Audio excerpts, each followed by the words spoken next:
Yuk kita mulai, kita lanjutkan tadi pembicaraannya, waktunya Tuhan Yesus tuh belum tiba. Belum tiba untuk apa? Ditangkap. Belum tiba untuk menerima penghukuman dari orang-orang yang tidak percaya Tuhan.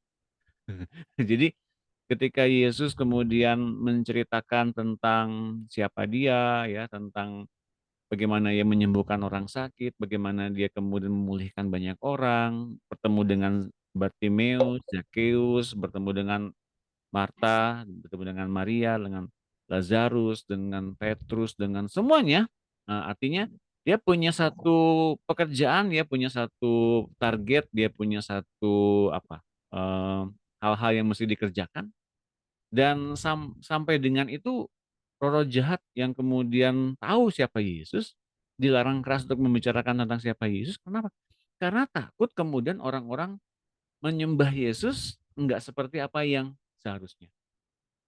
Tuh ya teman-teman ya. Jadi Yesus tetap membuat dirinya sebagai apa? Sebagai Mesias, sebagai utusan Allah yang dekat dengan manusia pada masa itu, ya. Memangnya pada masa itu seperti apa, Pak? Ya seperti itu, manusia dengan Allah itu hal yang sangat jauh berbeda, oke. Tapi Yesus yang dengan posisi sebagai Tuhan yang mengosongkan dirinya, dia datang menjadi manusia 100%. Dia menjangkau orang-orang berdosa hingga banyak orang menerima dia.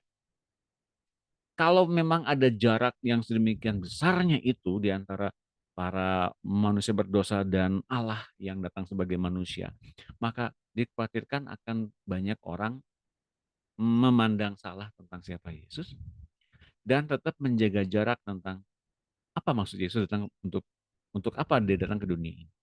Jadi si jahat atau setan-setan dilarang sampai dengan sedemikian rupa sehingga sampai dengan tingkat tertentu jadinya nanti Yesus bahkan membebaskan orang-orang dari setiap belenggu-belenggu maut dan belenggu-belenggu dosa dengan kuasanya. Nah, teman-teman mengerti ya apa yang saya bilang barusan?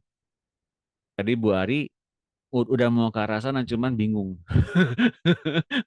Bingung untuk kemudian dia apa namanya, menyusun kalimatnya. Mengerti sih udah, namun menjelaskan dalam bentuk pengajaran, nah itu perlu ada satu pembelajaran khusus ya buat. Seperti itu kira-kira teman-teman. Iya, Pak Doni. Ya, oke. Ada yang mau ditanyakan lagi? Kira-kira apa yang saya jelaskan Bapak Ibu dan Ibu mengerti kah? Jadi hari itu memang orang-orang Yahudi, para rabi-rabi, mereka terganggu dengan datangnya Yesus.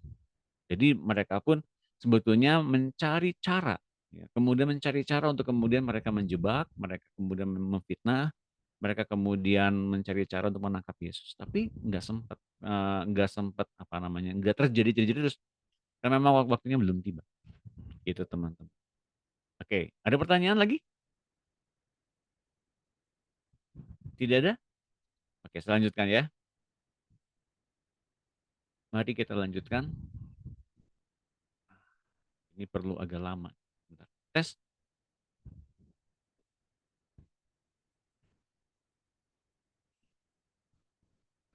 Pak, maaf tadi bisa diulang kenapa Pak bisa itu soalnya agak apa Agak putus-putus.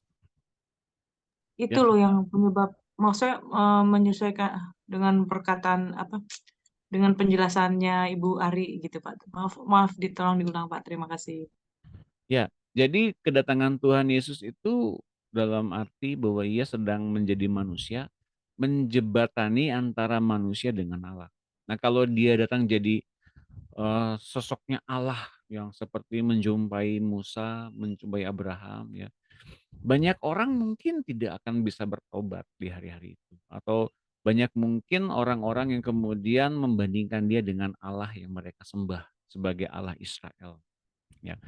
Jadi waktu itu roh-roh jahat ini kemudian ketika diusir keluar, kemudian mereka bersaksi siapa Yesus, Tuhan Yesus mencegah agar mereka terlalu banyak bicara, agar identitas Yesus sampai dengan di hari itu masih harus dirahasiakan, masih terus di-keep dulu sampai dengan nantinya Injil udah diberitakan kepada banyak orang, pengampunan diberikan dengan dengan anugerahnya pembebasan diberikan juga dengan bebasnya kepada orang-orang yang terikat. Dan mereka bisa memahami ketika mereka diampuni dan mereka dilepaskan dari yang jahat, mereka menyadari ini teh sebetulnya anak Allah loh gitu loh. Ini Mesias yang dijanjikan oleh oleh hukum Taurat. Ini Mesias yang dijanjikan oleh Alkitab yang kita pegang, kitab yang kita pegang selama ini. Jadi fokusnya ke situ teman-teman, Bapak Ibu sekalian ya, Bu Marta ya. Jadi Yesus kemudian melarang mereka berbicara terlalu banyak agar mereka yang kemudian mendengarkan si jahat atau setan-setan kemudian bisa mengerti bahwa eh, kedatangan Yesus itu untuk memulihkan keadaan manusia, tidak untuk diperdebatkan ketuhanannya, kealahannya, ini benar apa enggak dari Allah, ini pengajaran sesat, bidat atau gimana, oke? Agar semuanya sesuai dengan rencana Allah. Nah, mengapa hal ini bisa terjadi?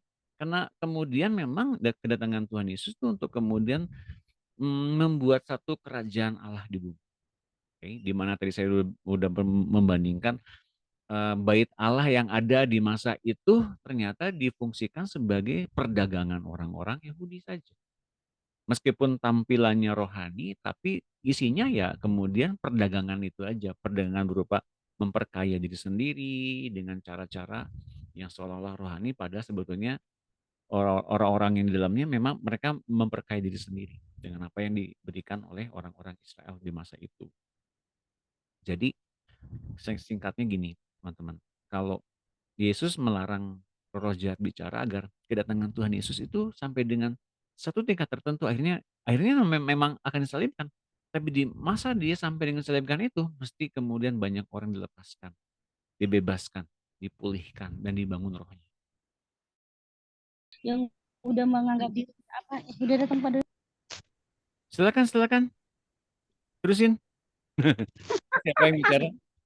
Itu Pak tadi kami diskusi. Ya, Jadi silakan. kayak di Bu Dina, ayo lanjutin lagi Bu Dina. Saya bilang ini berarti susah percayanya tuh seperti zaman kayak Snow, terus Bu Dina menjelaskan lebih lagi detail. Silakan. Silakan Bu Dina. Enggak, saya bilang gini Pak, mungkin ada juga kaitannya dengan begini, kalau sama tetangga kita atau sama-sama orang yang lain gitu, nggak perlu kita bilang Yesus juru selamat gitu, tapi bisa dengan perbuatan kita, dengan mengasihinya, dengan rangkulan kita gitu ya, bisa pelan-pelan mengubah cara pandang mereka dengan kita gitu, dengan cara itu memperkenalkan Tuhan gitu, nggak bisa langsung Tuhan Yesus juru selamat kita gitu, nggak bisa jadi bumerang atau bisa jadi peperangan gitu ya Pak. Iya. Itu ada hubungannya juga gitu. Iya, itu memang yang diinginkan oleh Tuhan kan. Tapi banyak orang yang langsung ingin bertemu dengan Tuhan Yesus. Mungkin diantaranya kita zaman dulu ketika kita mulai ikut pemuridan ya. Di waktu kita mulai ikut pemuridan, bukankah kita dulu juga ingin berjumpa dengan Tuhan? Tuhan, tampakkanlah dirimu. Kita berdoa, kita berpuasa gitu ya.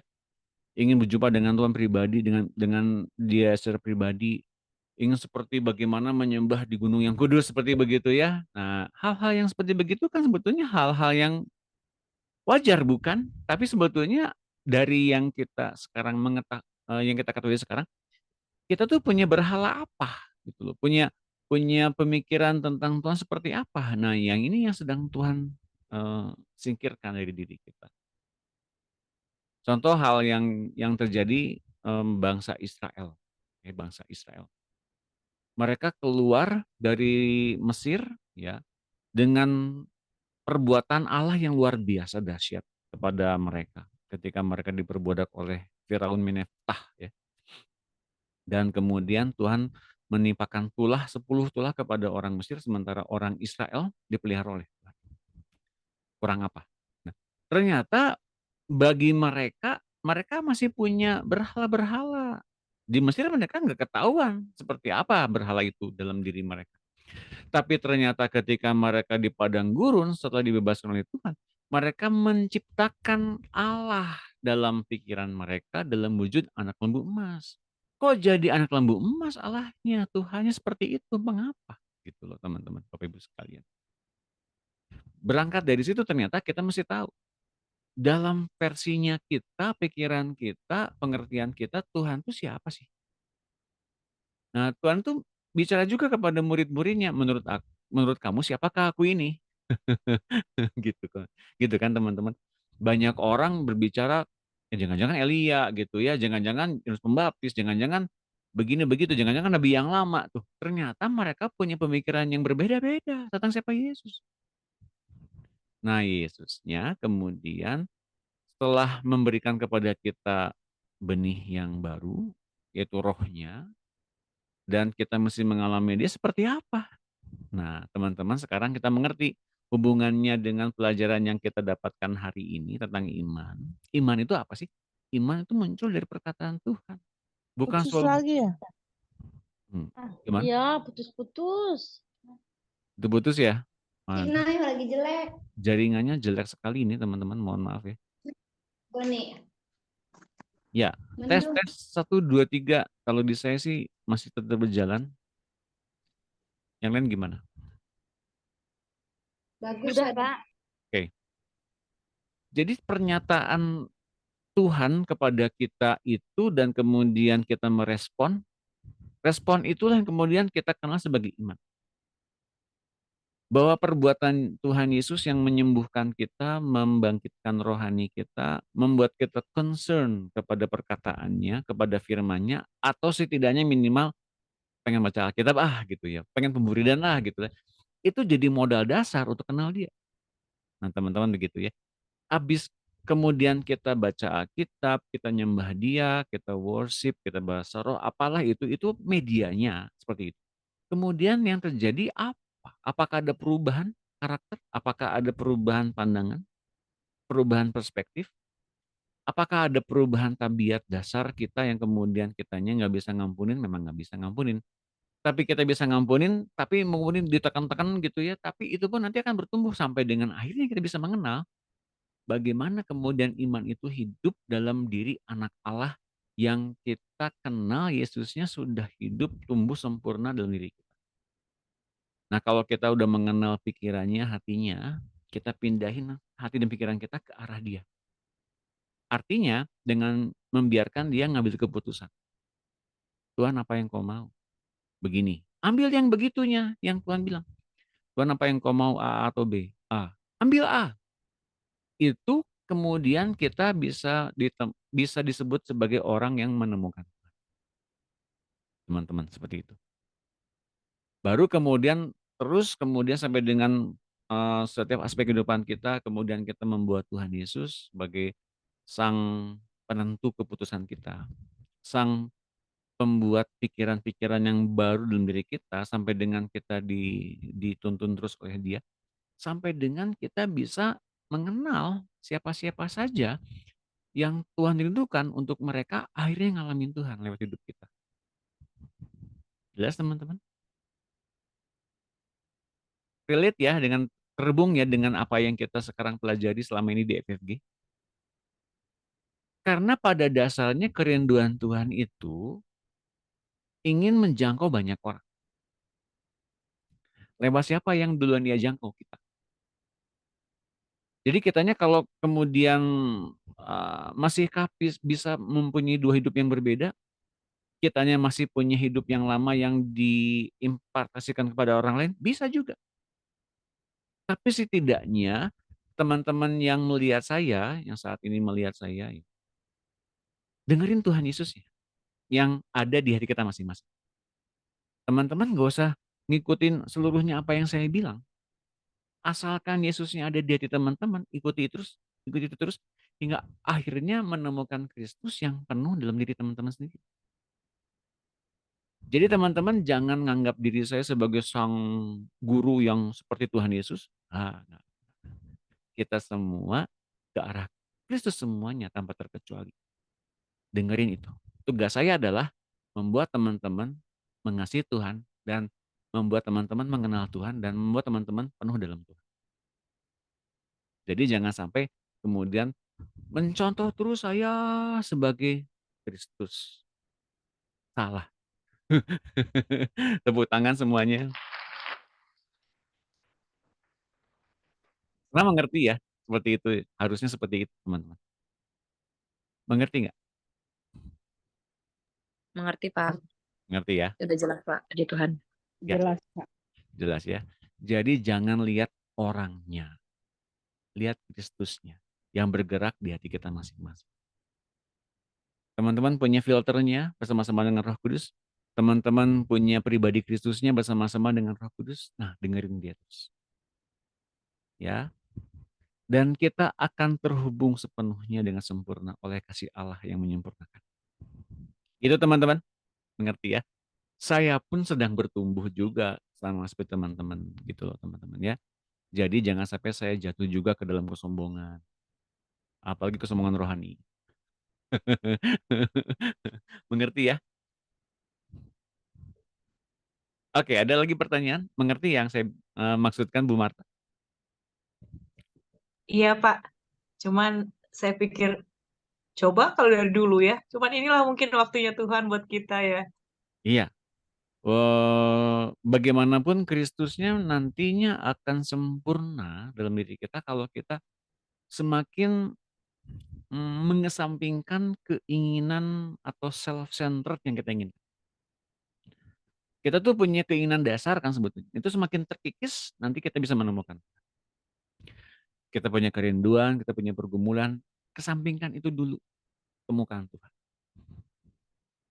Itu teman-teman. Jelas ya. Dan mungkin berpikir kita pelayanan yuk, kita kemudian kita kunjungin orang sakit yuk. Boleh nggak? Boleh, silakan, nggak salah. Tapi kelak itu bukan jadi satu esensi lagi sampai dengan akhirnya kita menemukan Tuhan Yesus. Dengan cara yang seperti itu, kita bisa melayani dengan efisien dan efektif bersama-sama dengan Tuhan. Nanti suatu waktu saya bakal bagikan itu. Teman-teman ya. Oke, ada lagi pertanyaan? Silakan. Tampaknya sudah mulai stabil ini sinyalnya. Ini ada peralihan frekuensi kali ya. Jadi si ini bandwidth-nya lebih besar kayaknya. Jadi perlu ada peralihan. Saya belum membersihkan laptopnya sih, ya, teman-teman. Jadi agak terhalang tadi, agak lama loadingnya. Ada lagi pertanyaan teman-teman, silakan. Belum? Saya lanjutkan kalau begitu. Teruskan dulu ya. Nah, tadi kita sudah bahas mengenai bagaimana kita apa?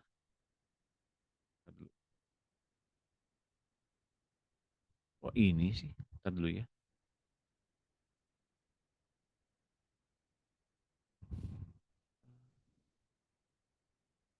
Ya, oke. Yang ketiga ya. Ini. Iman kepada anak Allah. Nah, kemudian ini dalam Yakobus 2:19, engkau percaya bahwa hanya ada satu Allah saja. Itu baik. Tapi setan-setan pun juga percaya akan hal itu dan mereka gemetar. Jadi bedanya kita dengan setan-setan itu kalau kita percaya ada Allah, percaya. Yesus pun memberikan kepada kita pernyataan itu ya, bahwa ia mendiamkan roh jahat agar mereka tidak terlalu banyak berbicara tentang siapa Yesus. Dan setan-setan pun percaya akan hal itu dan mereka gemetar. Jadi mereka percaya Yesus, percaya. Mereka percaya Allah, percaya. Dan mereka gemetar. Artinya apa? Kita dan setan berbeda dalam hal apa? Kalau kita percaya, kemudian kita diampuni, kita dijadikan sebagai anak Allah, setan tidak. Mengapa? Karena mereka takut dihukum. Karena mereka ada dalam posisi yang berbeda dengan kita. Mereka belum diterima sebagai bagian dalam kerajaan Allah. Mengapa? Karena mereka oposisi. Teman-teman jangan dulu keburu bahagia dulu. Seringkali punya pikiran beroposisi dengan Allah. Mungkin ketika kita sedang dalam masalah, sedang dalam hal-hal yang tidak mengenakan, kita menghukum diri kita. Salah saya apa ya? Kok saya salah ya? Kok saya begini? Kok saya menderita? Kok saya dalam kesulitan? Salah saya apa ya? Jangan-jangan saya berdosa. Jangan-jangan saya salah dalam hal apa gitu. Teman-teman, itu artinya kita sedang salah posisi. Kita sedang meleset dari posisi yang sebenarnya. Dan posisi yang sebenarnya yang paling tinggi adalah sebagai anak Allah. Sebagai anak Allah kita itu menerima hak ahli waris kerajaan Allah. Itu diberikan berupa hadiah, anugerah dari Allah kita. Tidak ada yang lebih dari itu. Itu yang tertinggi. Nah, kalau kemudian kita berpikir, salah saya apa ya? Jangan-jangan saya salah. Saya kemudian berpikir menghukum diri saya sendiri dengan perbuatan-perbuatan dan pikiran yang akhirnya, wah percuma ya kalau gitu ikut pemuridan. Percuma ya berdoa. Ya gini-gini aja hidup saya. Akhirnya kita kemudian meninggalkan kasih yang semula itu. Artinya apa? Meninggalkan kasih Allah kepada anaknya, Yesus, dan kasih Allah juga yang dicurahkan kepada Yesus, mencurahkan lagi kepada anak-anak yang mempunyai roh Yesus. Teman-teman, kita terhubung dengan Allah karena ada Yesus. Kalau kita kemudian belum menerima Kristus, meskipun kita sebagai seorang Kristen, sebagai seorang pemurid di pemuridan, tapi kita masih suka pikir yang salah seperti itu artinya Kristusnya belum berdampak ke dalam diri kita. Belum ngubahin kita. Belum punya iman anak Allah. Dan kalau kemudian kita masih suka terhukum, terdakwa, tertuduh seperti itu berarti kita salah posisinya. Kita menjadi orang yang masih ada di luar Kristus. Ada di luar Allah. Belum diperdamaikan oleh Kristus. Tapi apakah wajar Pak berpikir seperti itu? Itu nggak wajar. Teman-teman, itu nggak wajar. Itu perlu dibereskan. Dengan cara bagaimana? Dengan cara minta pimpinan Roh Kudus untuk menelusuri pikiran mana yang masih salah. Tentang posisi anak Allah itu diantaranya. Dan tentang anugerah yang sebenarnya diberikan oleh Allah lewat pemberian. Bukan oleh perbuatan kita untuk menyenangkan Allah. Jelas teman-teman bedanya? Jelas nggak? Saya udah bikin sketch, percayalah. Sebentar saya ambil dulu sketnya ya.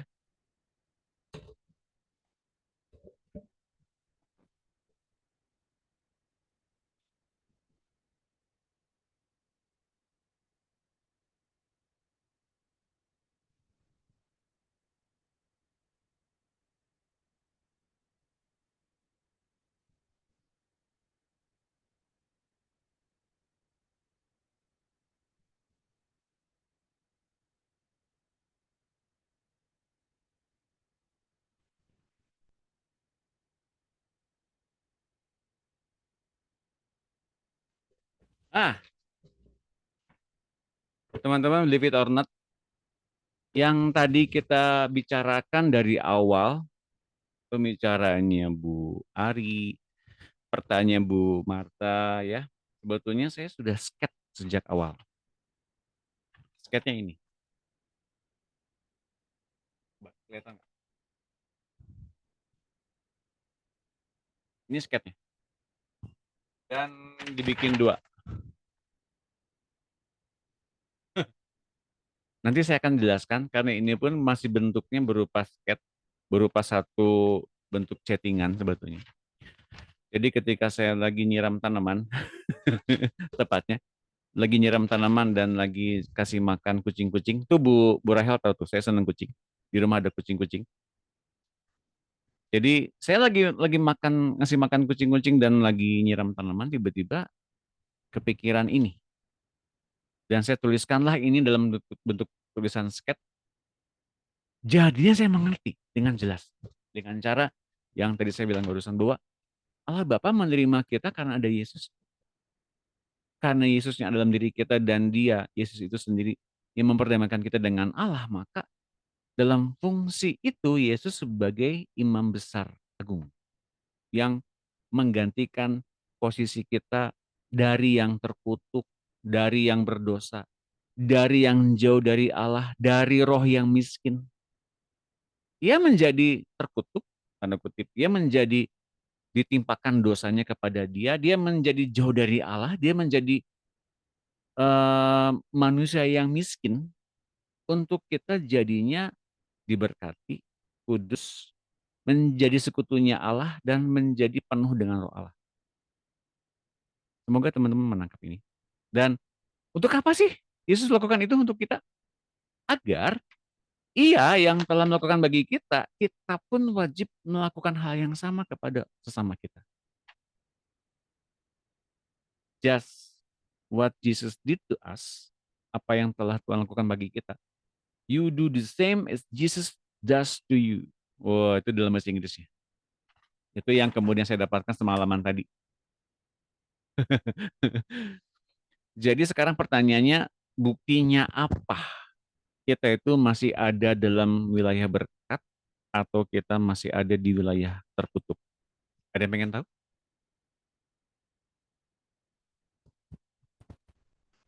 Ada yang pengen tahu kita ada di mana sekarang? Apa buktinya? Siapa pengen tahu? Cuma Bu Rahel yang ngacung, yang lain nggak ngacung. Jangan-jangan ini suara saya nggak kedengaran lagi. Sambil kita menunggu yang ngacung semuanya, kita aktifkan videonya, mari kita berfoto bersama dulu. Nah, saya kan udah bilang ya, mau sedikit mau banyak nggak ngaruh, yang penting semua dapat bagian dalam posisi ini. Yuk kita berfoto bersama dulu. Halo Bu Monika, wah baru ketemu nih Bu Monika, halo. Halo Bu Samsinar, Bu Yohana, shalom semuanya. Wow, Bu Samsinar, tepuk tangan. Yuk kita berfoto bersama dulu, Bu Emi, Bu Ari, silakan dibuka Bu Yohana. Bu Yohana masih masak kayaknya. Oke, yes. Bu Ari mau difoto, Bu Yohana, silakan. 1, 2, 3. Lagi ya. 1, 2, 3. Oke. Teman-teman yang sudah mengaktifkan videonya tentu saja ingin tahu jawabannya. Bukti bahwa kita ini diberkati atau bukti bahwa kita ini masih terkutuk, masih dalam dosa, jauh dari Allah. Ingin tahu buktinya? Oke, ini buktinya. Yang pertama, bukti bahwa ternyata kita ini sudah berstatus sebagai anak Allah, bahwa kita diberkati, kita kudus, kita menjadi sekutu Allah, dan kita penuh dengan roh Allah.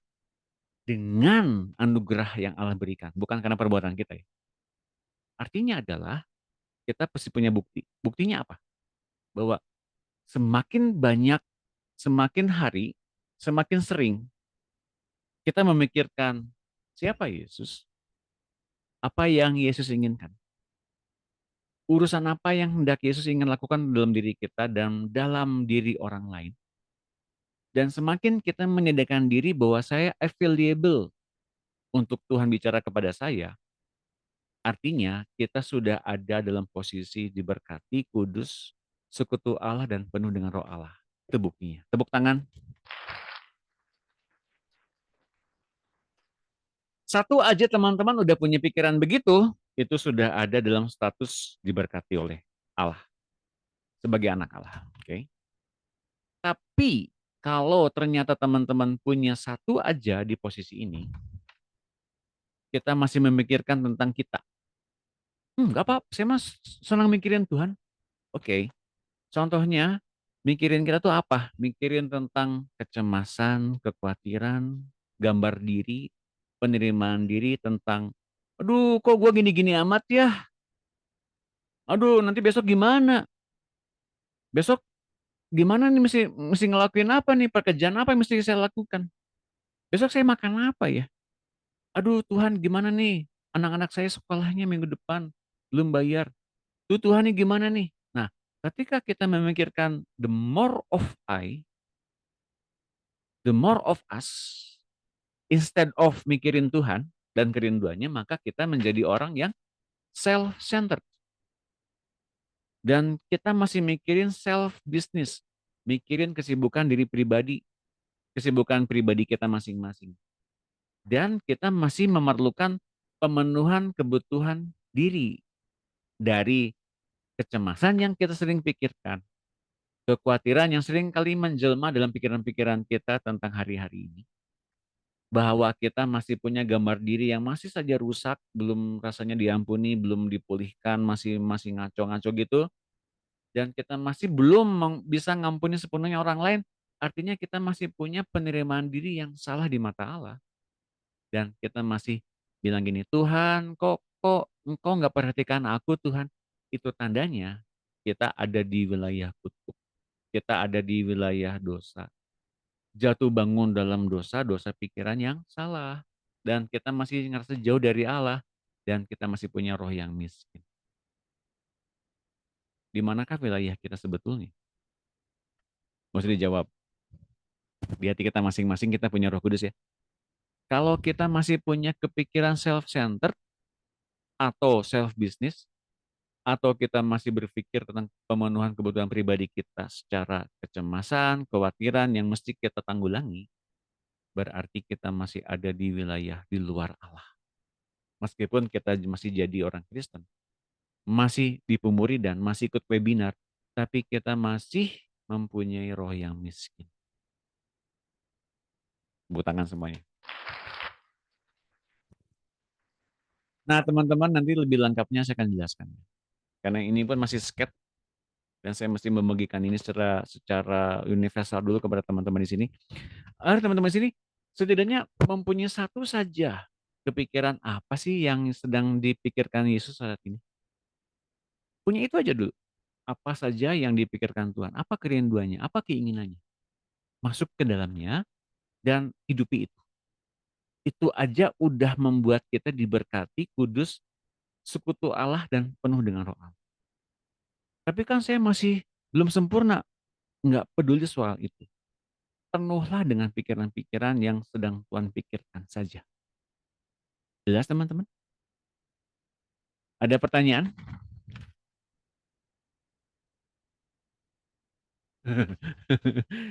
Ingat loh, kita ini udah tukar tempat dengan Tuhan Yesus. Dia yang seharusnya ada di tempat yang terhormat, tertinggi, termulia, terpuji, dihormati oleh semua makhluk, tapi dia menjadi yang terkutuk, yang berdosa, yang paling berdosa, ditimpakan semuanya, bahkan kematian dia perlu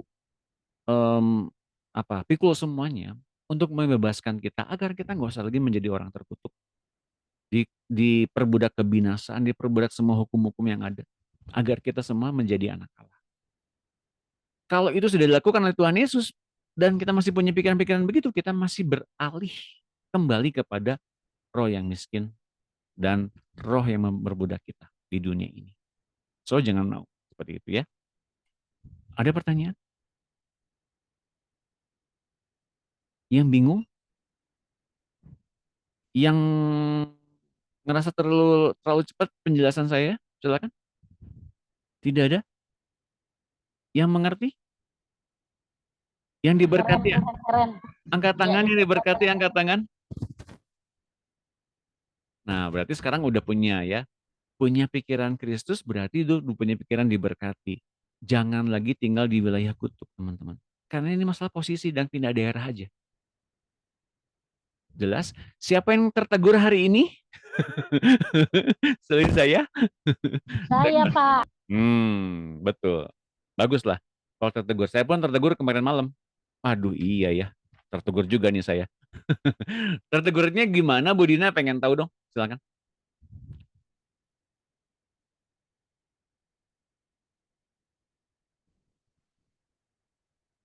Apa yang didapat Bu Dina? Silakan Oh, bagikan. ya. Ya saya tadi seperti itu, Pak. Kok begini, kok begini, kok begitu. Ya, ternyata saya masih punya roh miskin. Kenapa saya nggak berpikir saya adalah anak Allah bahwa semuanya itu terjadi. Apa ya, itu kan tergantung pikiran kita ya. Segala sesuatu yang terjadi kan kalau kita mempunyai roh yang merdeka, roh anak Allah, kenapa sih mesti pusing? Kenapa merasa berpusat kepada diri sendiri gitu? Ya. Kenapa merasa tertekan? Kenapa merasa kok saya yang mengalami kok begini ya itu. Saya sangat diberkati sih Pak. Makasih Pak Doni. Oke. Nah, saya mau buka ayatnya. Buka ayat yang tadi dibaca ya, dibahas. Oke, saya akan buka ayatnya ada di Galatia 2, Galatia 4. Galatia 4, sorry. Berarti ini saya mesti buka Alkitabnya dulu. Ini sudah. Sekarang saya buka lewat monitor. Mana nggak ada? Sebentar. Oh ini. Galatia 4. Galatia 4 ayat 1.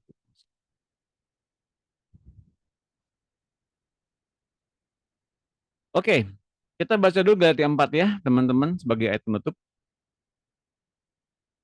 Galatia 4 ini ngomongin soal apa? Ngomongin tentang siapa kita dalam Yesus sebetulnya.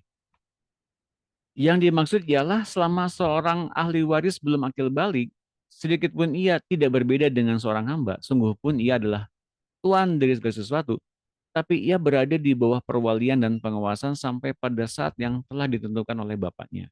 Ini ngomongin soal hukum di dunia ya, tentang ahli waris itu masih perlu memahami tentang sampai dengan dewasa ia baru bisa menerima posisi itu. Digambarkan dalam hukum di dunia. Kemudian lihat yang ketiganya, lihat.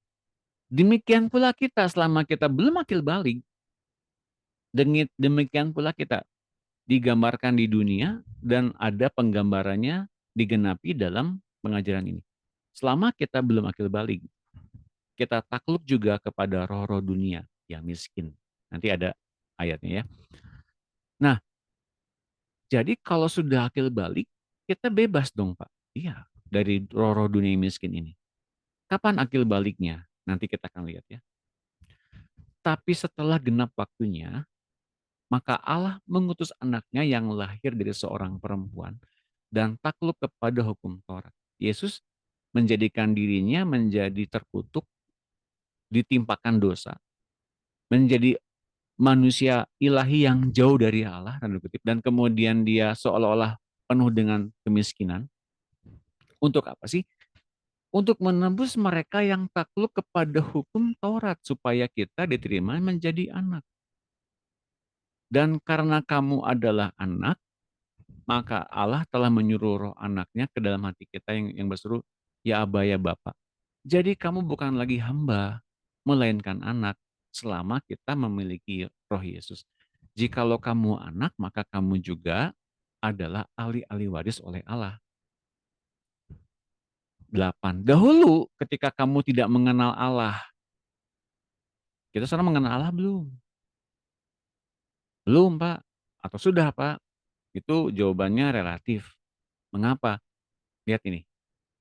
Dahulu ketika kamu tidak mengenal Allah, kamu memperhambakan diri kepada Allah-Allah kecil yang pada hakikatnya bukan Allah. Apa contohnya Allah-Allah ini, Allah-Allah kecil ini? Ya, berhala-berhala yang memperbudak kita. Contohnya apa? Waktu, hobi, kesenangan, self-centered. Okay? Artinya kita masih memikirkan hal-hal yang berupa keakuan. Ujung-ujungnya itu berhala sebetulnya teman. Nah, tetapi sekarang sesudah kamu mengenal Allah lewat diri Kristus, atau lebih baik, sesudah kamu dikenal Allah. Nah, teman-teman ini ya, ternyata posisi yang luar biasa terbaik selain kita itu adalah anak Allah. Kita ini sekarang dikenal Allah. Artinya apa? Allah mengenal kita lewat pribadi Kristus yang kita kasih. Yang oleh Kristus itu, kita diubahkan dan menerima perubahan terus-menerus. Bagaimanakah kamu berbalik lagi kepada roh-roh dunia yang lemah dan miskin dan mau mulai memperhambakan diri lagi kepadanya. Teman-teman, ayat 9 ini dibahas lagi di ayat selanjutnya. Kalau teman-teman bertanya, roh-roh dunia yang lemah dan miskin dan kemudian kita diperhamba lagi oleh itu, dan kita mau dengan sukarela, tanda kutip, diperhamba lagi kepada mereka. Dalam hal apa? 10.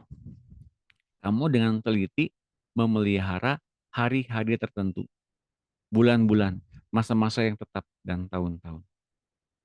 Apa artinya ini teman-teman? Artinya kita seringkali melihat hari-hari, melihat berjalannya waktu, berjalannya setiap bulan, berjalannya setiap kemudian tahun-tahun yang telah berlalu, kita mungkin khawatir dengan berbagai macam hal-hal yang kita masih punyai dan bahkan yang kita tidak punyai. Kita ingin mencari hari-hari baik, kita ingin mencari hari-hari bagaimana kita dilepaskan dari yang jahat, kita mencari cara bagaimana kita mendapatkan berkat. Itu tandanya kita sedang menjauh dari Allah. Karena kita tidak tahu posisi itu ada bagi kita. Kita keluar dari Allah. Luar biasanya teman-teman ketika saya menuliskan sketch ini berupa gambar tulisan, gambar-gambar kayak visio gitu ya. Ini belum ada ayat-ayatnya. Dan ketika saya menuliskan ini berupa begitu saja, baru kemudian muncul ayat-ayat pendukungnya. Di antaranya adalah ayat-ayat yang saya baca barusan di Galatia 4 itu. Jadi teman-teman, pada akhirnya saya bisa mengerti bahwa Yesus itu selain menggantikan kita untuk tidak terkutuk lagi, dia pun memposisikan kita di hadapan Allah sebagai anak Allah yang sempurna, yang kudus, yang tak bercacat. Mengapa? Karena Yesus yang telah menebus kita lebih dulu, bukan karena perbuatan kita. Bukan karena kitanya pada tingkatan tertentu kudus atau baik, sudah sempurna, sudah layak diberikan enggak. Kita tuh bukan orang yang layak diberikan kebaikan. Itu nggak layak. Di luar apa ya namanya? Di luar hitungan. Enggak satu hal pun kita berhak untuk dapatkan semua. Tapi Yesus mau memposisikan kita di dalam semuanya itu. Dan kalau itu sudah menjelma dalam diri kita mengerti betul, satu hal yang perlu kita pikirkan, kalau udah demikian besar Yesus lakukan bagi kita, apa yang perlu saya lakukan dalam semuanya itu? Ya, untuk kemudian bukan menyenangkan Tuhan Yesus, bukan. Untuk kemudian memperlakukan hal yang sama yang telah kita dapat. Entah kita ngerasa kita masih belum cukup kaya, entah kita ngerasa belum cukup mampu untuk memberkati orang, tapi apa yang telah Tuhan lakukan bagi kita wajib melakukannya bagi orang lain juga. Dengan pemahaman dan iman seperti itu, maka sesungguhnya setiap hal yang diperlukan untuk memberkati, kita diberikan berkat duluan oleh Tuhan. Tepuk tangan semuanya. Nah, teman-teman sekarang udah mengerti mengapa tadi di awal-awal banyak sekali ke-post. Ya, banyak sekali hal-hal yang kemudian kita, wah ya jaringannya rusak, wah jaringannya lambat, mesti di-reset ulang. Untuk hal-hal inilah rupanya teman-teman bisa mendapatkan yang terbaru dari Tuhan. Dan dalam hal inilah kita semua diberkati, ngerti betul bahwa kita itu sekarang kalau ada yang salah, oh diingetin ya, oh Tuhan tuh baik ya. Bahwa perbuatan apapun yang saya pikir dan kita pikir ini baik buat orang lain dan baik untuk Tuhan, semuanya itu kalau kita dalam posisi yang salah, semuanya sia-sia. Dan kita ngerti sekarang bahwa dengan perbuatan Tuhan itu kita sudah menempati tempat yang terbaik. Dan selanjutnya adalah apa sih yang terpikirkan? Apa sih kerinduan Tuhan yang perlu saya lakukan? Untuk apa sih? Untuk memberkati orang lain pada intinya. Bukan tentang kita, bukan tentang kerinduan kita, pergumulan kita, tentang bisnis kita, tentang kehidupan kita, tapi tentang bagaimana apa yang telah Tuhan berikan kepada kita dan bilang gini, Tuhan, aku available untuk kau bicara. Selalu begitu bilangnya, dan kita bilang sama Tuhan, Tuhan, aku ingin menjadi saluran berkat-Mu di dunia ini. Itu teman-teman, diberkati hari ini. Puji Tuhan ya, meskipun di awal-awal banyak sekali saluran yang error atau jaringan rusak, tapi di akhir pertemuan kita ketika kita dibagikan hal yang baru ini dan memberkati kita, ini nggak terputus. Ini rupanya keinginan Tuhan untuk kita memperoleh pengajaran, memperoleh satu pikiran, posisi, bahwa kita ini diberkati loh, dikuduskan loh. Kita ini udah dapat sekutu dari Allah loh. Kita tuh sekutunya Allah loh, dan kita tuh penuh dengan roh Allah. Kita masih gini, kita masih gitu tuh bukan urusan kita. Tapi apa yang Allah rindukan, kita genap. Tepuk tangan semuanya. Sampai di akhir acara, teman-teman ada pertanyaan? Ternyata ini toh Pak. Untung nggak keluar duluan ya. Oke, siapa yang dapat pernyataan barusan dan kemudian relate dengan kehidupan teman-teman saat ini. Asumkan tangannya.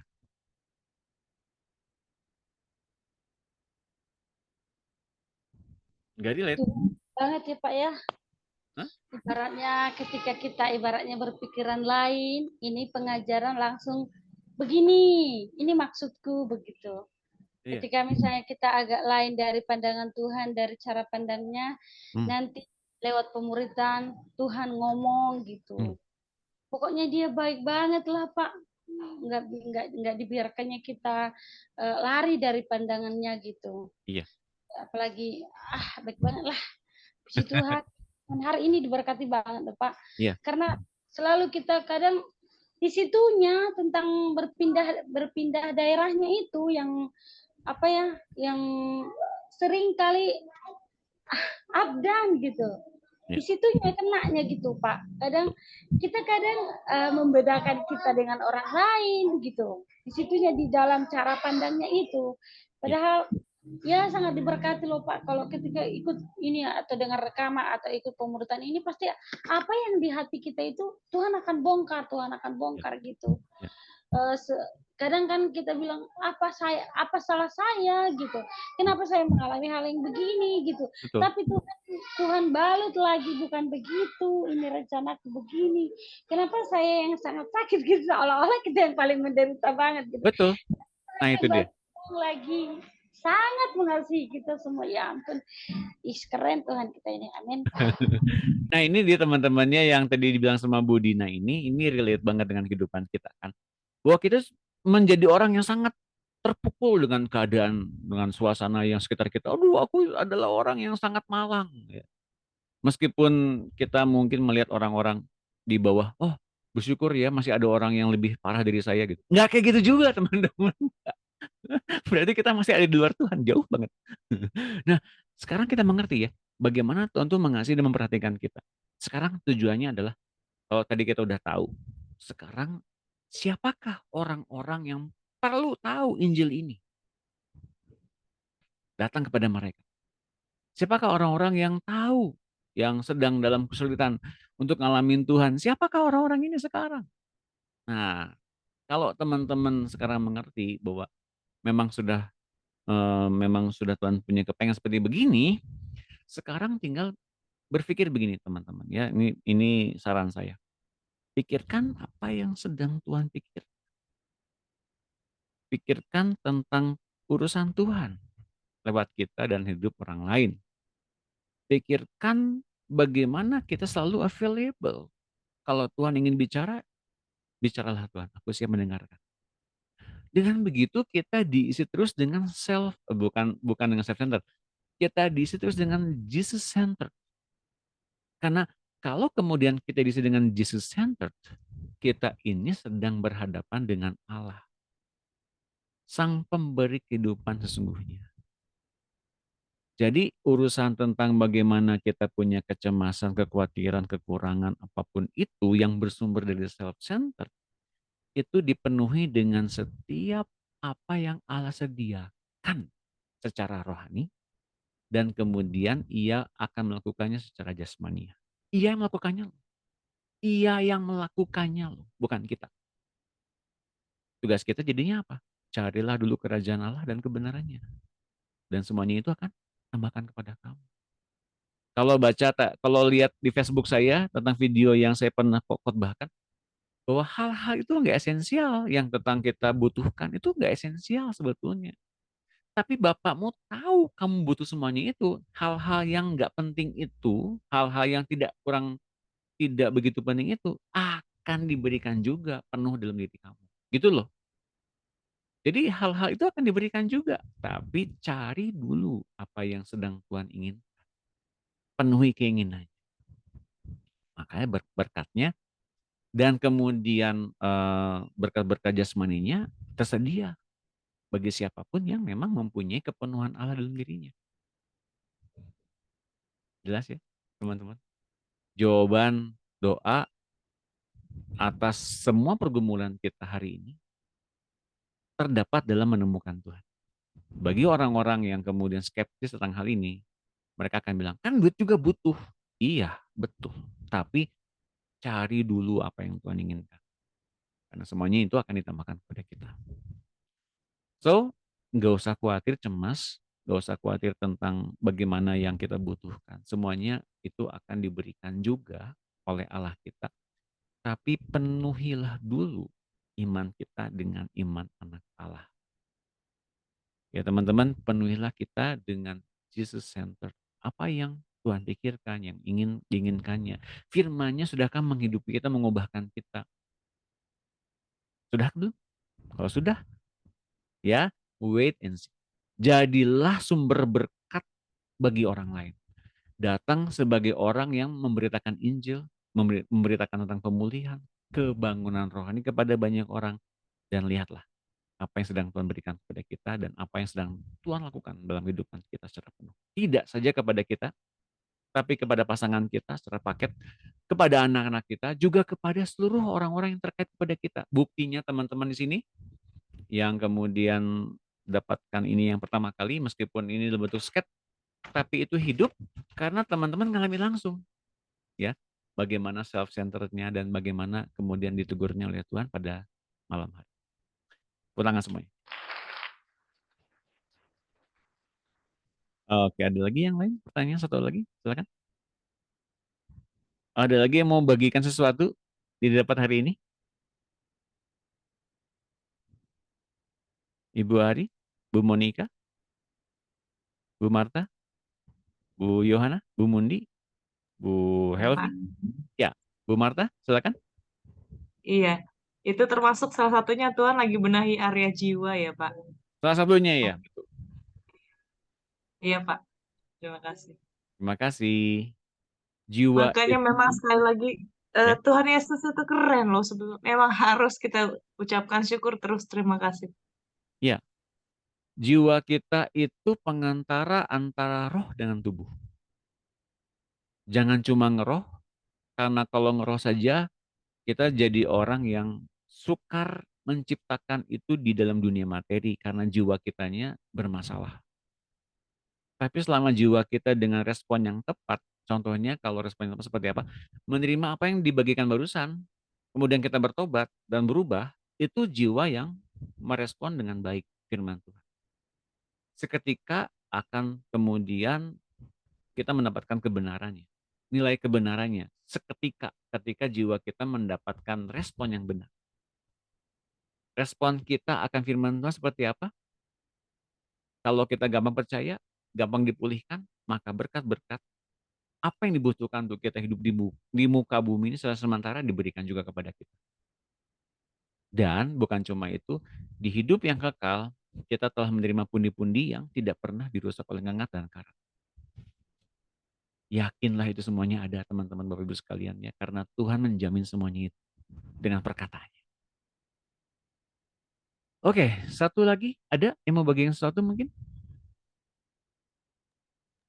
Pak, saya boleh tanya, Pak. Tadi Boleh. saya agak habis tadi ke kamar mandi waktu pas Bapak jelaskan ini tentang, bisa nggak Pak jelasin yang tadi tentang itu tuh loh, apa ya, kayak yang kita tuh nggak bisa nyamain kayak kasih Tuhan kan sama setiap orang kan beda-beda gitu yang tadi Bapak jelasin itu. Bentar. Apa Kasih Tuhan, enggak sih ngebilang begitu loh, mana? apa yang tadi yang ini tuh kita nggak boleh kayak gini loh, kayak orang itu kayak kasihan ya, berarti lebih kasihan daripada kita gitu, kayak gitu. Bukan kayak gitu. Itu salah nangkep. Jadi ketika kita menjadi orang yang begitu sangat merana dan malang di muka bumi ini, kemudian kita bisa melihat orang yang di bawah kita yang lebih malang dan lebih merana, kita bersyukur, oh ternyata ada orang lebih merana dibanding saya ya. Nggak kayak gitu juga, nggak kayak gitu. Itu membuktikan bahwa kita masih di luar Allah sebetulnya. Jadi jangan lihat ke bawah, ya. Tapi benahi dulu dengan Roh Kudus posisi kita yang salah di dalam semuanya ini apa? Dari setiap posisi yang kita hadapi di muka bumi ini, di mananya yang salah? Ternyata posisi tertinggi di hadapan Allah sebagai anak Allah kan. Dan itu anak Allah diberikan juga oleh Tuhan Yesus gitu loh. Jadi tidak ada satu pekerjaan pun atas upaya kita tuh di mata Allah benar. Nggak ada.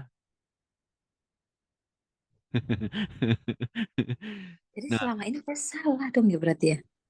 ya makanya. Makanya hari ini kita diberikan satu pemulihan. Nah, hadapi ini teman-teman. Yesus memindahkan kita ya. Nah, saya ulangi lagi nih. Yesus memindahkan kita dari posisi humankind menjadi anak Allah. Apa tuh humankind? Manusia pada umumnya. Yesus tuh mindahin. Sebagai imam besar agung, Yesus memindahkan kita menjadi anak Allah. Dengan cara ia menjadi yang terkutuk, menjadi yang berdosa, menjadi yang jauh dari Allah, dan punya kemiskinan yang tiada taranya. Hingga dia meninggalkan semuanya untuk kita bisa mengerti dia jadi manusia ya. Untuk apa sih? Untuk memindahkan kita ganti posisi agar kita menjadi orang yang diberkati, anak Allah yang diberkati, anak Allah yang kudus, anak Allah yang bersekutu dengan Allah, berfellowship dengan Allah, dan orang-orang atau anak-anak Allah yang penuh dengan kepenuhan roh Allah. Itu posisi diberikan oleh Yesus. Jiwanya kita nangkep nggak? Nangkep, udah nangkep. Semua hal yang diberikan dalam bentuk respon kitanya gimana? Menerima nggak menerima? Udah terima. Sesuailah dengan iman kita. Itu loh teman-teman Bapak Ibu sekalian. Nah, dampak dari itu semua, buktinya apa kalau kita sudah benar dalam posisi anak Allah? Ini buktinya ya. Sudahkah kita memiliki pikiran yang dipikirkan Tuhan Yesus senantiasa? Sudahkah kita mempunyai urusan Tuhan Yesus, urusan Dia di muka bumi ini, di surga ini? Sudahkah kita punya urusan dan kerinduannya itu? Dan sudahkah kita bilang ketika Tuhan menyediakan diri untuk Dia ngomong, sudahkah kita available untuk bicara? Tuhan, aku siap untuk kau dengar, untuk aku dengarkan engkau. Itu yang Dia inginkan. Satu aja yang tadi saya bilang 3 barusan itu, kalau kita punya satu itu aja, kita udah punya posisi itu. Kita orang yang diberkati, kita orang yang kudus, kita ada sekutu Allah, dan kita penuh dengan roh Allah. Terlepas dari kitanya masih belum pada tingkat tertentu, itu urusan ritual agamawi. Dan itu kita nggak usah pusingkan itu. Urusannya kita, sudahkah kita memenuhkan, menggenapi kerinduan Tuhan Yesus? Nah, itu dia pertanyaannya. Tapi ketika eksistensi kita mikirin soal kecemasan, kekhawatiran, dan kemudian kita susah menerima diri bahwa kita anak Allah, kemudian kita masih berpikir di seputar, aduh besok gimana, aduh anak-anak saya gimana, aduh saya gimana, aduh saya gimana. Kita masih self-centered, itu membuat kita menjadi orang yang ada di wilayah kutub, di wilayah dosa. Otomatis jatuh bangun dalam dosa dong deh. Dan kita masih bermusuhan dengan Allah. Dan kita akhirnya punya roh yang miskin. Galatia 4 ayat 9. Itu Bu. Coba Pak, sabar. Jadi sejatinya apa namanya? Kalau kita bersyukur, misalnya kayak gini kita mensyukuri kayak masih ada di bawah kita tuh berarti kita kayak mentok di situ aja gitu ya Pak ya. Kita Ya nggak mau mentoknya kita tuh nggak mau berusaha untuk kayak apa yang harus kita cari supaya kita tuh lebih dekat sama Tuhan dan nanti akhirnya itu nah, dipenuhi yang lainnya gitu ya Pak ya. agar Oh, supaya dekat dengan Tuhan itu artinya kita masih jauh dari Tuhan loh. Sebetulnya. nah itu maksudnya ya itu berarti gitu ya Pak ya. Jadi Iya, karena masih jauh dari Tuhan itu. selama selama ini nih berarti karena emang dari dulu tuh kan yang ditanamkan sama kakek saya gini. Kalau kamu apa? Karena emang saya bukan orang yang berada gitu ya Pak ya. Jadi kakek saya selalu bilang gini, apa namanya? Jadi syukuri apa yang ibu masak gitu ya, disyukuri karena di bawah sana masih ada orang yang belum bisa makan kayak gitu. Jadi Ya, jadi saya tuh tampaknya itu baik, sementara waktu itu mhm, baik, tapi kita butuh pembaharuan akal budi, bukan? Lihatnya jangan ke bawah, ya. Itu seolah-olah kita jangan jangan lihat, jangan kita pikir kita ini udah pemegang kunci surga, nggak kayak gitu. Itu omongan-omongan orang salah itu. Yang jelas adalah gini, posisi kita ini sekarang udah berhadapan dengan Allah loh. Di samping kanannya Bapak loh. Kita tuh menjadi sekutunya Allah loh. Untuk apa sih sekutunya Allah? Coba untuk apa? Oh, untuk menerima berkat. Itu mah cetek. Itu udah dapat bagiannya. Untuk memberitakan kabar baik ini kepada banyak orang yang masih di luar sana. Itu PR-nya justru. Kerinduannya tergenapinya di situ. Kerinduan Allah di situ tergenapinya. Jelas ya? jadi sejatinya nih bahasa-bahasa kayak gitu tuh sejatinya bahasa-bahasa dunia yang dibuat untuk mengkecoh anak-anak Tuhan jadinya Pak ya, kalau Lah misalnya kalau iya, kita tak terjebak di situ terus kan. lah iya. Iya bener-bener. Oh, ya mindsetnya berarti yang kita harus puji Nah, itu Tuhan. berhala modernnya sekarang seperti itu. Oh iya iya. Karena kan kalau bahasanya kan kalau kita mandang ke atas gitu, jadinya kayak kita tuh padahal hidupnya Sombong. orang bilang kayak kekurangan, tetapi gayanya banyak kayak gitu kan gitu. Makanya dia Ya, harus disuruh mandang ke bawah gitu kan. nah, Oh ternyata bahasa ya, itu dunianya berhalanya kita luar sekarang kayak biasa ya. gitu. Oh Berhalanya kita seperti begitu. Berhalanya siapa? Berhala orang lain juga. luar biasa puji Tuhan hari ini saya Iya, mengerti. Terima iya. kasih Pak Doni. Terima kasih juga diberkati hari ini ya. Nah, teman-teman PR-nya adalah dalami semuanya yang didapatkan hari ini. Terutama tentang posisi anak Allah itu. Karena posisi ini udah tertinggi, udah gak ada lagi. Tahu nggak teman-teman nanti di dalam kehidupan yang kekal sana ya, apakah ada manusia? Ya masih ada. Tapi semuanya itu diganti dengan semuanya yang serba ke Allah. Semuanya adalah Allah-Allah, Elohim. Yang manusianya masih gimana? Di tempat yang gelap itu. Di langit bumi yang baru yang tempat yang gelap itu. Mereka dijauhkan dari hadirat Allah. Hidup, hidup. Tapi ya gitu, masih perlu diberesin dulu. Nah kita ini yang udah diberesin, jadi terang dong bagi orang-orang sesamanya gitu loh. Kita yang telah mengalami pembuatan akal budi, terus baharui kita diri sendiri dengan Roh Kudus ya. Dan sampai dengan kapan itu terjadi? Sampai dengan akhirnya seperti ini. Momen seperti ini dipergunakan oleh Tuhan untuk, iya ya, aku tuh masih jauh ternyata. Masih jauh bukan di luar Allah loh. Masih jauh dari pikiran yang kita pikir kita tuh udah pada tingkat tertentu. Ya. Jadinya kita nggak jadi sombong. Tapi kita mengerti, kita perlu ada pemulihan terus-menerus. Sampai dengan mengerti. Tuhan tuh bisa meng-guide kita sampai dengan yang ngarahin kita kepada siapa kita mesti ngomong. Nah ini dia nih. Kepada siapa kita mesti ngomong. Dan saya percaya teman-teman di sini persiapan oleh Tuhan untuk ngomong pada orang yang tepat, kumpul yang tepat, dan Tuhan akan tinggikan kita pada waktunya. Jelas teman-teman? Jadi milikilah pikiran Kristus seperti yang tadi saya bilang agar kita bisa mengalami ketepatan waktu untuk bicara Injil pada orang lain. Jelas ya? Agar mereka pada akhirnya bersekutu dengan Allah. Nah, iya, itu dalam bahasa yatim piatu kan itu di di luar anak Allah ya. Seperti begitu ya kira-kira ya, Bu Yohana.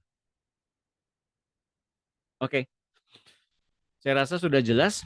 PR-nya tolong dikerjakan, terutama dalam konteks apa yang Tuhan suruh untuk saya lakukan hari-hari ini. Tuliskan itu seperti apa yang saya lakukan ini. Gak usah dimirip-miripin. Tapi minimal ini buremnya jadi nggak kelihatan nih. Nah ini gambarnya seperti begini teman-teman. Ini ya. Nanti saya kirimin gambarnya. Contohnya. Ada yang menuliskan dalam bentuk tulisan. Ada yang menggambarkan seperti saya. Ada yang kemudian menciptakan itu dalam bentuk apa? Uraian-uraian tertentu, silahkan lakukan itu, tergantung dari talenta yang Tuhan berikan kepada kita. Cuman yang saya minta adalah lakukan apa yang Tuhan minta dalam diri kita. Jelas ya? Mari kita tutup FFG pada sore hari ini dengan ucapan syukur. Pada akhirnya setelah firman diberitakan ya secara utuh, tidak terpotong oleh koneksi sinyal yang terganggu ternyata. Ternyata ini penyaringan juga ya, yang tetap bertahan, yang sungguh-sungguh benar-benar diberikan Tuhan keluasan untuk mendengarkan apa yang dibahas sore hari ini. Kita bersyukur akan hal ini, yuk kita berdoa. Tuhan Yesus, terima kasih akan setiap kesempatan untuk kami dipindahkan kepada posisi anak Allah oleh setiap kepenuhan-Mu Tuhan. Terima kasih kalau kami sekarang menerima posisi anak Allah sebagai anak Allah yang diberkati, anak Allah yang kudus, anak Allah yang tanpa kesalahan, anak Allah yang sempurna, anak Allah yang menjadi sekutunya Bapa Sorgawi, sekutunya Engkau juga ya Tuhan, sekutunya Roh Kudus, dan juga kami menjadi anak-anak Allah yang penuh dengan Roh Allah, tanpa memikirkan, oh saya masih berdosa, oh saya masih jauh, oh saya masih belum sempurna. Kami nggak usah mikirin gitu ya Tuhan Yesus, tapi kami memikirkan apa yang Kau pikirkan. memikirkan apa yang menjadi kerinduanmu, dan memikirkan kami itu mesti available kepada Engkau Tuhan. Terima kasih Tuhan, Engkau telah menimpakan ini, mengejar ini dengan segala kebaikan sorga, segala kebaikan dan kemurhatian. Ajarkan kami senantiasa available mendengar Kau bicara. Dan ketika kami mendengar Kau bicara, Roh Kudus silahkan tumbuhkan iman kami, iman anak Allah. Hingga tepat seperti apa yang Tuhan tumbuhkan itu, kami sekarang menjadi anak-anak Allah yang penuh dengan iman anak Allah. Dipimpin oleh Tuhan. Sampai dengan kami secara tepat, secara efektif, secara efisien memberitakan Injil kepada orang yang tepat, kepada kumpulan yang tepat. Dan segala kebutuhan kami lewat itu semuanya dijamin. Terima kasih, kami nggak usah khawatir tentang apapun juga. Karena kami diperkaya oleh kekayaan sorga, oleh-Mu ya Tuhan. Kami percayakan semuanya dalam pemenuhan semuanya dalam tangan-Mu ya Tuhan Yesus. Masa depan kami, anak-anak kami, kehidupan rumah tangga kami, keluarga kami, semua yang kami khawatirkan tidak usah kami risaukan. Karena kami tahu kami dijamin oleh Engkau. Mari Tuhan, lindungi kami, jagai kami, dan setiap apapun yang kami terima dari Engkau, Roh Kudus silakan Kau tumbuhkan dari setiap firman yang kami terima. Tumbuhkan jadi pengajaran dan menumbuhkan senantiasa kepenuhan Allah dalam diri kami. Dalam nama Tuhan Yesus kami syukur. Haleluya. Amin. Wow, terima kasih teman-teman sudah hadir. Kita berfoto lagi ya, satu lagi ya. Wow, masih segar, bugar. 1, 2, 3. Satu lagi, 1, 2, 3. Terima kasih Bu Rahel, Bu Mundi, Bu Marta, Bu Helvi, Bu Monika, Bu Dina, Bu Sinar, Ibu Terima kasih Winike, Pak Bu Ari, Bu Doni. Yohana. Terima kasih. Berkati semuanya. Makasih Pak Doni, keren sekali. Terima kasih, Tuhan berkati. Sampai jumpa hari Sabtu. Tuhan berkati. Terima kasih. Tuhan berkati. Tuhan berkati, Tuhan berkati. Bu Rachel, Bu Arta, Bu